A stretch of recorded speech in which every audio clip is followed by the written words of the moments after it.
which are just focused around mining bitcoins and then reselling. Digitization of traditional banking. Commonwealth Bank, one of the largest banks in Australia and a large HCL customer, they introduced an app called Catching, and it was downloaded 750 times in a year. About $4 billion of transactions were processed through it. Imagine. And it's the most frugal way to do it. In fact, banks don't want you to go to the bank now. This whole network expansion, getting ATMs. If you go to Japan, most of the banking is driven by NFC and mobile banking. And the day 4G takes off in India, I at least potentially see a huge play for 4G and NFC in India in the banking sphere. Interesting case study. Another one from one of my favorite countries for social and digital media, Australia. The reason why I say this is a lot of innovative thinking is coming from Australia in digital marketing. It's not Singapore, it's not New York, it's Australia. This is the Sydney Metro, and what they did is Melbourne Metro, and what they did is very interesting. They were seeing a lot of accidents on the metro, and they came up with this whole campaign called Dumb Ways to Die. It's a very funny video. If you go to YouTube, which is seen hundreds and thousands of downloads, it's a very catchy lyric. There is a website, there are games around it, and this whole campaign resulted in 21% reduction in accidents. You would have also seen the video from a famous airline, Virgin, on the safety video. If you can take a boring thing like a safety instruction and really, spin it, put it on social media, add catchy lyrics, your chances of retaining the interest and attention of Gen Y increases tremendously. 60 million YouTube views. Interesting statistic on YouTube. Less than 1% of YouTube videos cross 1 million views. So 16 million views is interesting. 4 million shares, 15 million game players.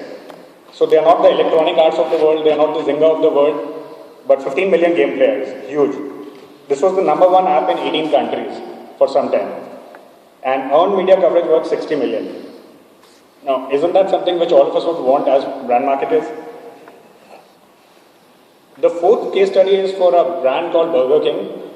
And Burger King is a very interesting brand. In terms of brand tonality, they're very direct, they're very in your face, they're not apologetic, they are totally irreverent.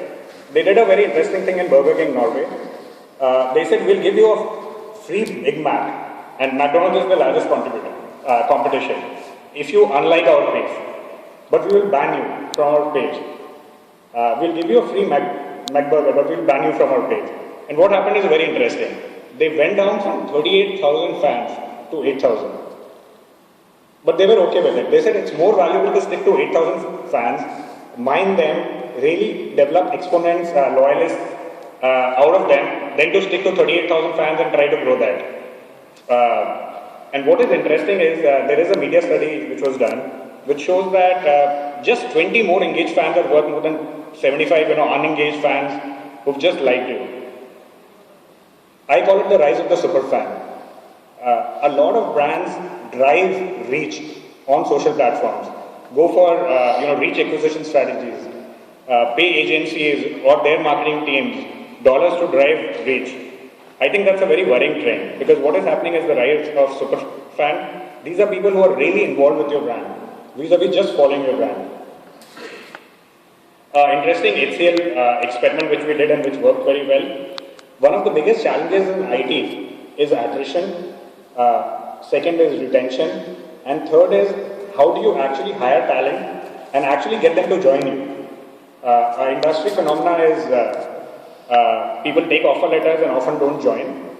The business problem given to the marketing team was how do you reduce the alarming renegades and boost pre-joining engagement so that when employees or prospective employees whom you have given offers to join the company, they already know enough about the company, they can hit the ground running and they don't drop out and explore other offers.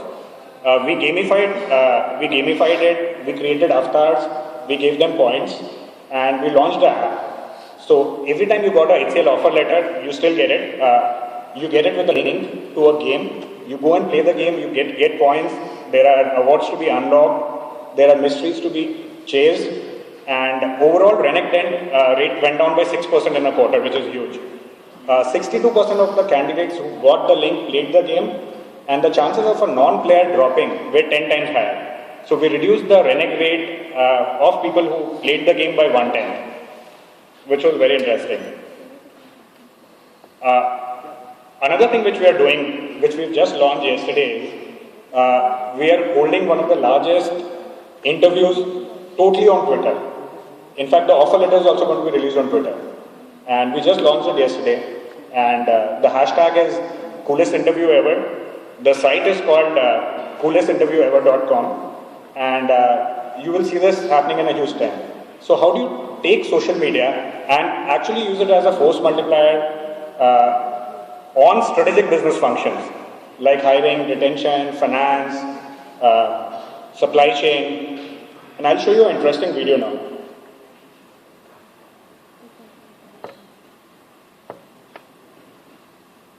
So this video was crowdsourced and... Good morning, sir.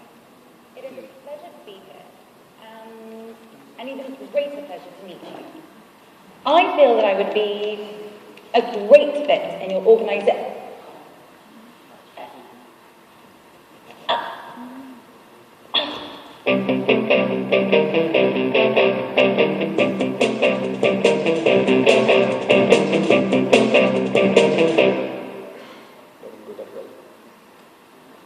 Let me show you one more.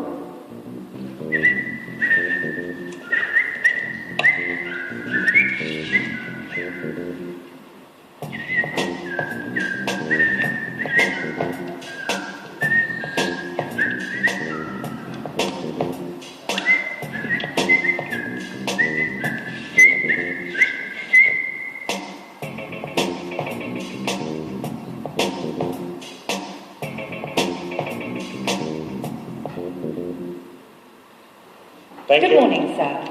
It is a pleasure to be. It was a pleasure speaking here, and thank you.